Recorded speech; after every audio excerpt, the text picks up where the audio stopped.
আচ্ছা, এই প্রসঙ্গে একটু বলে রাখি, এই আগামী 22শে জানুয়ারি আপনারা জানেন একটা মহাযজ্ঞ হতে চলেছে। কি সেই দিন? অযোধ্যায় রামচন্দ্রের মন্দির প্রতিষ্ঠা হবে। ভগবান শ্রী শ্রী রামচন্দ্রের মন্দির রামলালাকে সেদিন সেখানে স্থাপন করা হবে। পূজা দিয়ে 24,000 যজ্ঞকুণ্ড নির্মাণ করে, যেটা আমাদের যারা সনাতন হিন্দু ধর্মাবলম্বী, আমি কিন্তু কোনো রাজনৈতিক মতাদর্শের কথা বলছি না, যারা সনাতন হিন্দু ধর্মাবলম্বী তাদের প্রত্যেকের কাছে এই দিনটি একটা গৌরবের দিন। এই দিনটা একটা আমাদের ভারতবর্ষের তথা পৃথিবীর ইতিহাসে স্বর্ণাক্ষরে লেখা থাকবে। কেন? কারণ এটা আজকের কথা নয়।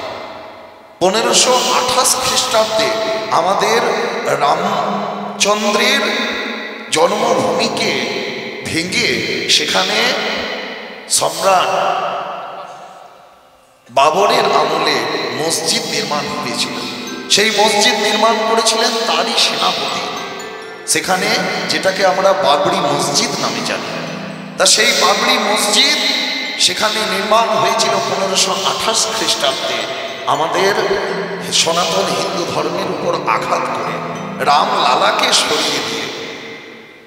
কিন্তু আস্তে আস্তে দিন বয়ে চলে যায়, কাল বয়ে চলে যায়, সত্য যতটাই নির্মম আর সত্য ততটাই চিরন্তন। যেখানে ভগবানের মন্দির হওয়ার কথা ছিল সেখানে আজ 500 বছর পরে আবার তার মূর্তি, তার মন্দির আমরা দেখতে পাব। এই নিয়ে অনেক যুদ্ধ হয়েছে, অনেক দাঙ্গা লেগেই ছিল। 1949 খ্রিস্টাব্দে হঠাৎ করে সেই বাবরি মসজিদের কাছে দেখতে পাওয়া যায় রামলালার মূর্তি। তখন থেকেই আমাদের নির্মোহী আখড়া বা বিশ্ব হিন্দু পরিষদ বা যারা ছিলেন তারা একত্রিত হয়ে এখানে মুসলিম বোর্ডের সঙ্গে তারা দ্বন্দ্ব করে এই রাম মন্দিরের নির্মাণের কাজকে এগিয়েছেন। জানলে অবাক হয়ে যাবে, শুনলে অবাক হবেন আপনারা সবাই, যে 1986 খ্রিস্টাব্দে যখন জর্জ সাহেব এই মন্দিরের নিয়ে কিছু সিদ্ধান্ত দিতে যাবেন, তিনি তার বইয়ে উল্লেখ করেছেন যে আমি যখন এই বিচার করতে বসেছি অযোধ্যার রাম মন্দিরের ব্যাপারে, তখন কি হয়েছে, একটা কালো হনুমান সবসময় সেই মন্দিরের কোর্টের কাছে দাঁড়িয়েছে, এবং বিচার দেওয়ার পর যখন বিচারপতি তার বাড়ি গেছে, সেই কালো হনুমান সঙ্গে সঙ্গে তার কাছে গেছে। যারা আধ্যাত্মিক জগতের বা যারা ধর্মকে খুব গুরুত্ব দেয় তারা বলে স্বয়ং সংকটমোচন হনুমান এসেছিলেন সেদিন বিচারকের সামনে দাঁড়িয়ে, তিনি সমস্ত বিচারকে দেখেছেন। তারপর আবার 1998 খ্রিস্টাব্দে এর বিচার হয় এবং শেষে বিচারক রঞ্জন গগৈয়ের নেতৃত্বে রাম মন্দিরের নির্মাণের কার্য শুরু হয়, যাতে সকল সনাতন হিন্দু ধর্মাবলম্বী যারা আমরা গর্বিত। এবং সেই জন্য দিনটি বাছা হয়েছে কবে? এই 22শে জানুয়ারি। কেন 22শে জানুয়ারি বাছা হলো? সারা বছরে 365 দিন থাকতে রাম মন্দিরকে উদ্বোধন বা রাম মন্দিরের প্রাণ প্রতিষ্ঠা রামলালার এই দিনটিকে কেন বাছা?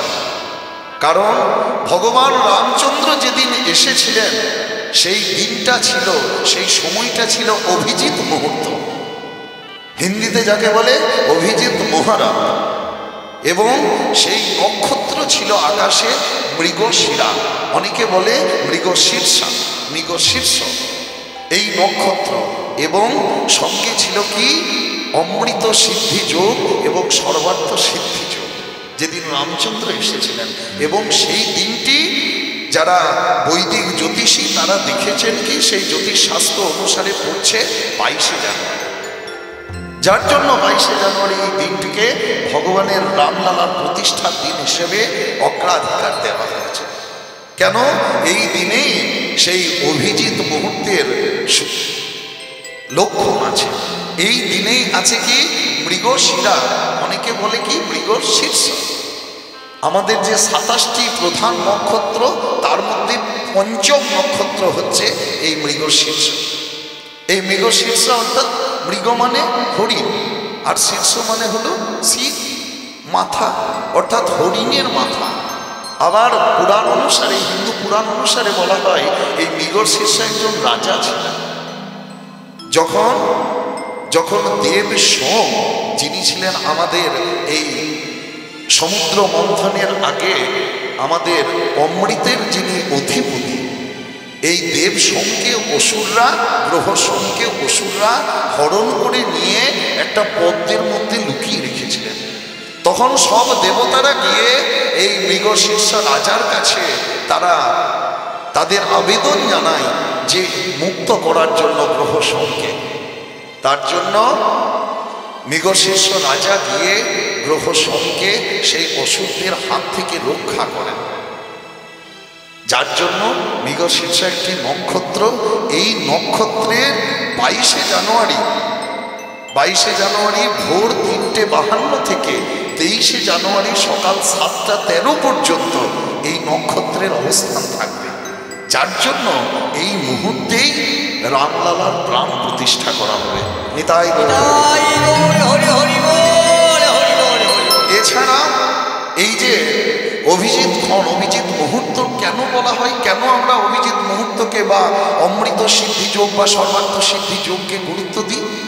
কারণ এই অভিজিৎ ক্ষণ হলো এই দিন যেদিন স্বয়ং ভোলানাথ টিকারসুর অসুরকে বধ করেছিলেন। যার জন্য এই সময়টি হচ্ছে অতীব মঙ্গলময় সময়। আর এই মৃগশীর্ষ নক্ষত্রের অমৃত যোগ, অর্থাৎ যেদিন তারার আকাশে তারার লক্ষণ দেখা দেয় এবং সেই সপ্তাহের সেই দিনটিকে ধরে অমৃত সিদ্ধ যোগ ধরা হয় আমাদের বৈদিক পুরাণ অনুসারে, জ্যোতিষশাস্ত্র অনুসারে। যার জন্য আমাদের পুরুষোত্তম শ্রী শ্রী রামচন্দ্রের প্রতিষ্ঠা হবে এই 22শে জানুয়ারি। যার জন্য প্রত্যেককেই অনুরোধ করছি, পারলে সকালের দিকে স্নান আদি সেরে তুলসী মন্দিরে ধূপ দ্বীপ দিয়ে একটু করে শঙ্খধ্বনি করবেন, একটু করে উলুধ্বনি করবেন। কারণ 500 বছর ধরে যে বিতর্ক হয়ে আসছে, যাতে হাজার লোকের প্রাণ গেছে শুধুমাত্র এই মন্দিরকে ঘিরে, কিভাবে এই মন্দির প্রতিষ্ঠা হবে তার জন্য সনাতন হিন্দু ধর্মাবলম্বী যারা তারা জীবন দিয়েছেন। সেই রামচন্দ্রের প্রতিষ্ঠা হচ্ছে। ভগবান নিজের কার্য নিজেই করে নেন না। ভগবানের ঠিক যখন উপযুক্ত সময় হয় সেই সময়ে তিনি নিজেই আসেন। যার জন্য তিনি যদিও আমাদের হৃদয় মন্দিরে বিরাজ করেন ভগবান শ্রী শ্রী রামচন্দ্র, তথাপি আমরা যারা হিন্দু ধর্মাবলম্বী তারা মূর্তিকে বিশেষ গুরুত্ব দিই। একটা মূর্তি পূজা করে আমরা ভগবানকে আরাধনা করি। তাতে মা দুর্গাই বলুন, মা লক্ষ্মী বলুন, মা সরস্বতী বলুন, ভগবান কৃষ্ণ বলুন, গৌরনিতাই বলুন, আর ভোলানাথই বলুন, আমরা মূর্তি উপাসনা করি। যার জন্য রামলালার মূর্তি সেদিন প্রতিষ্ঠা পাবে। তাই প্রেমানন্দে সকলে একবার নিতাই গৌর হরি হরি। তা আজ গদ্যকার কৃতজ্ঞ বিষয় ভক্ত মুকুন্দ সরকার আর তার ছেলে রঘুনন্দনের কথা। সকলকে নিয়ে শ্রীমন মহাপ্রভু আমার নাম কীর্তনে মাতোয়ারা। সকলে গুরু গৌরাঙ্গের, গুরু গোবিন্দের জয় দিচ্ছে। কেমন? জয় গুরু গৌরাঙ্গ রাধা গোবিন্দ ব্রহ্ম নারায়ণ হরে কৃষ্ণ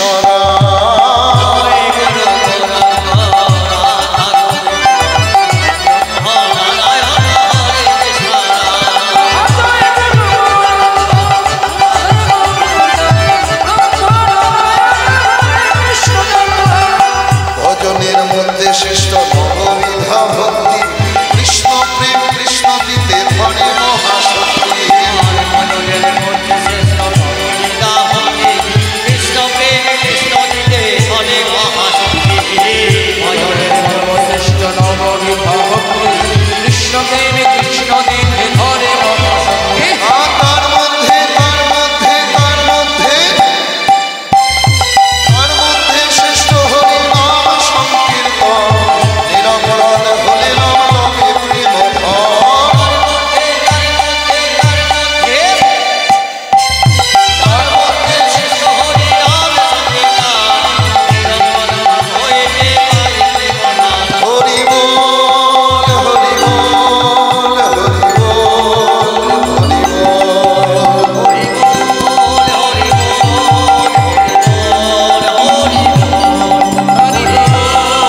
এইভাবে সকলের সঙ্গে নাম করতে করতে সঙ্গে যোগ দিয়েছেন গৌরহরির সঙ্গে দুই ভাই, কে? মুকুন্দ সরকার আর নরহরি সরকার। তা মহাপ্রভু আমার বড় ভাই মুকুন্দকে ডেকে বলে, মুকুন্দ শোনো শোনো শোনো, আমার কাছে এসো।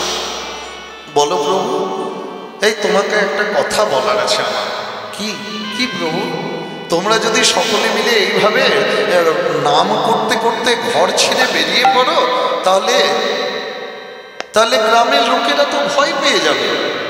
সবাই যদি এইভাবে নাম করতে থাকো, সবাই যদি ঘর ছেড়ে বেরিয়ে যাও, তাহলে সবাই মনে করবে কি যে হরিনাম করতে গেলে, কীর্তন করতে গেলে সংসারী হতে হয়, তাহলে কেউ সংসার করবে না। তো তা তুমি যেহেতু ঘরের বড়, তোমার উপর একটা দায়িত্ব আছে, তুমি সংসারী।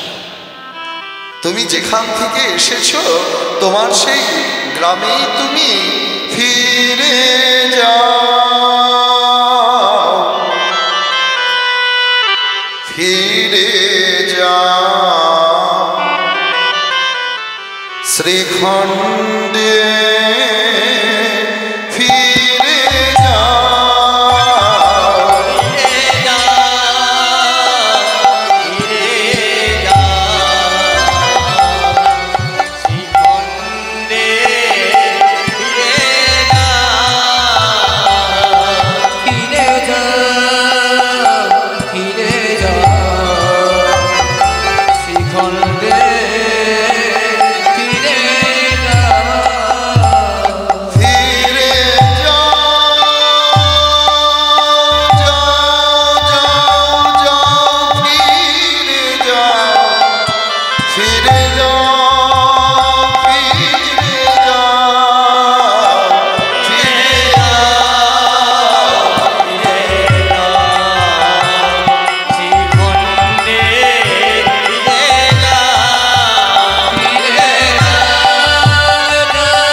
আমরা দু ভাই এসেছি, বাকিটা জীবন তোমার সঙ্গেই কাটাবো ঠাকুর, তোমার সঙ্গে নাম করেই কাটাবো। শোনো আমার কথা, শোনো, এটা আমার কিন্তু আদেশ, আজ্ঞা।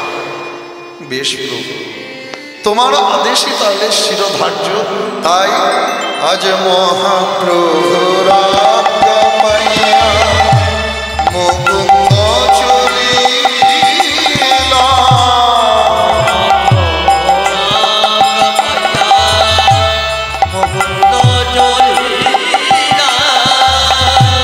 শ্রীখণ্ড গ্রামেতে আসি উপনীত হইলা।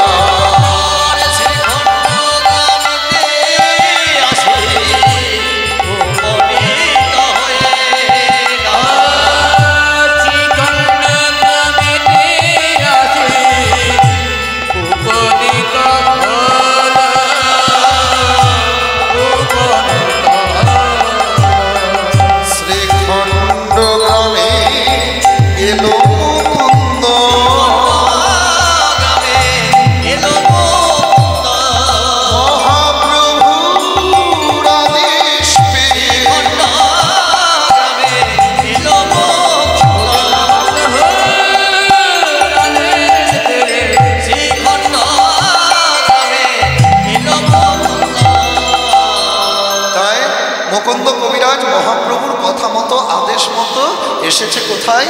তার গ্রাম শ্রীখণ্ডে। শ্রীখণ্ডে এসে কি করে, তাদের যে চিরকালের বিদ্যা, তাদের বংশানুক্রমে হয়ে আসছে কবিরাজি, সেই কবিরাজি বিদ্যা অভ্যাস করে আর সংসারী হয়ে হরিনাম প্রচার করে। এইভাবে আস্তে আস্তে দিন কেটে চলে যায়। একদিন কি হয়েছে, তখনকার যিনি সেরা বাংলার নবাব ছিলেন, নবাব হুসেন শাহ, সেই হুসেন শাহের হলো কি তীব্র পেটের যন্ত্রণা, খুব পেটে ব্যথা। তাই হুসেন শাহ কি করে, হুসেন শাহ বাংলার সব তাবর তাবর কবিরাজদেরকে, বৈদ্যদেরকে দেখিয়েছে, কিন্তু তার পেটের ব্যথা ভালো হয়নি। দিয়ে মুকুন্দ কবিরাজের নাম শুনে এসেছে শ্রীখণ্ডে। এসে পরে বলে, শোনো শোনো, তোমাকে বলছি। হ্যাঁ, তোমাকে এদিকে শোনো। হ্যাঁ গো, মুকুন্দ কবিরাজের বাড়িটা কোন দিকে?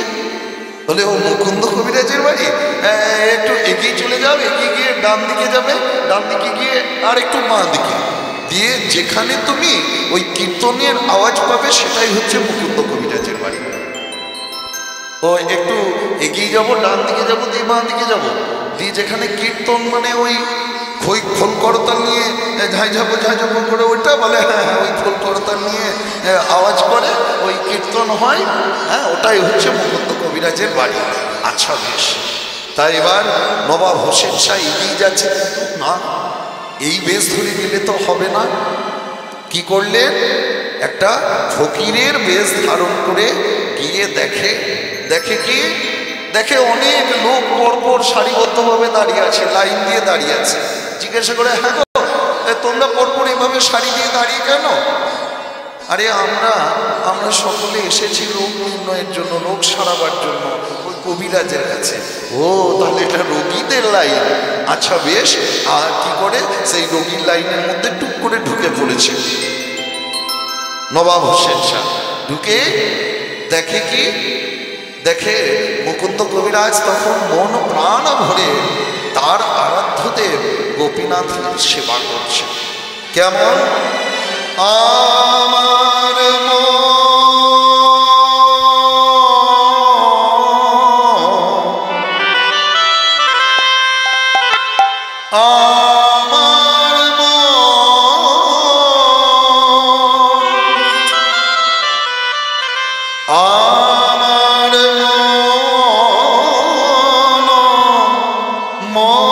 মন্দিরে মদন মোহন দাঁড়াবে নাকি গো আসিয়া?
কবিরাজ ঠাকুর তো খুব সুন্দর নাম গাইছে, ও তো গান গেয়েই তো ওর থেকে রোগ ভালো করে দেবে, ওর আবার চিকিৎসা করার কি দরকার আছে।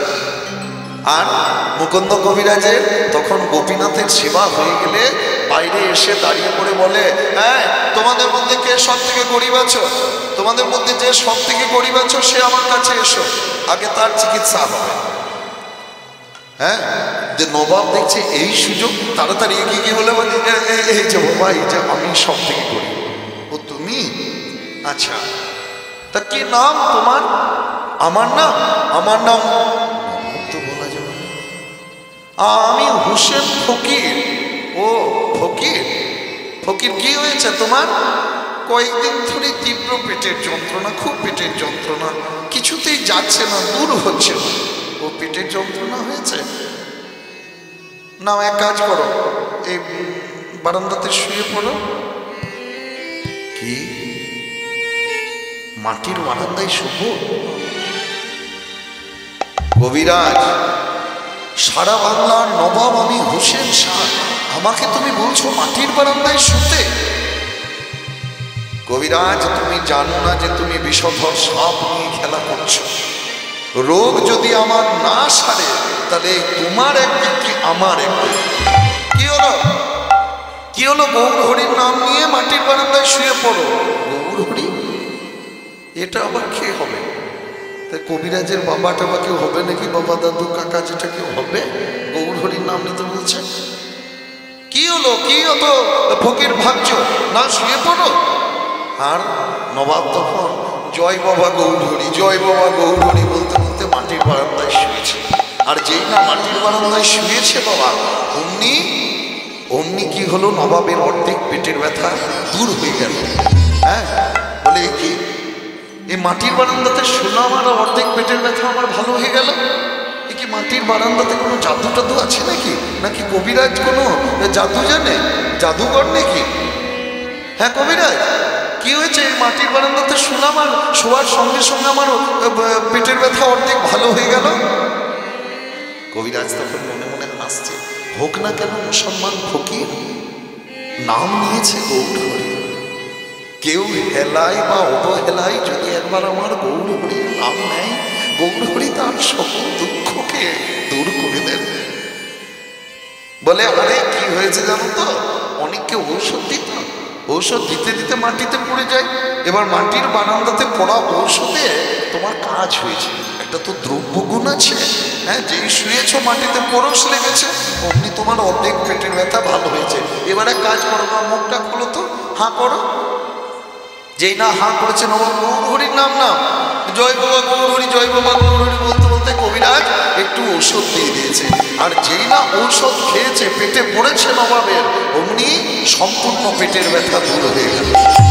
চমকে উঠলেন নবাব, একে বাংলার সব তাবর তাবর কবিরাজদেরকে, বৈদ্যদেরকে, ডাক্তারকে দিয়ে চিকিৎসা করালাম, কেউ আমার রোগ নির্ণয় করতে পারেনি, রোগ ধরতে পারেনি।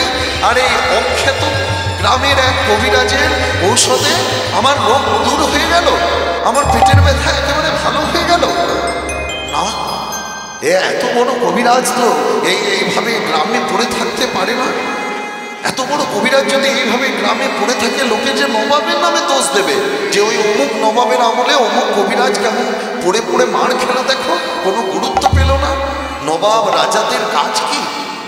তাদের কাজ হলো যেখানের যে সেরা লোক আছে তাকে ডেকে এনে রাজসভা অলঙ্কৃত করা, তাদেরকে রাজ মর্যাদায় রাখা।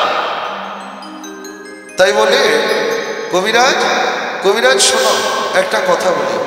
কি কথা? তোমাকে আমার সঙ্গে যেতে হবে।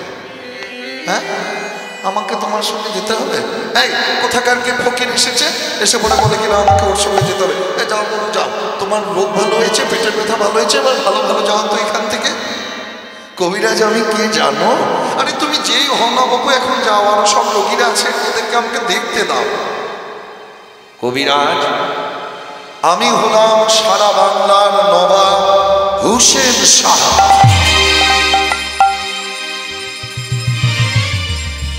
নবাব? নবাব আপনি? আপনি এসেছেন আজ আমার বাড়িতে? নবাব, আজ আমার কি ভাগ্য। কবিরাজ, আমার পেটের ব্যথা কেউ দূর করতে পারছিল না, যা তোমার ঔষধে আমার কাজ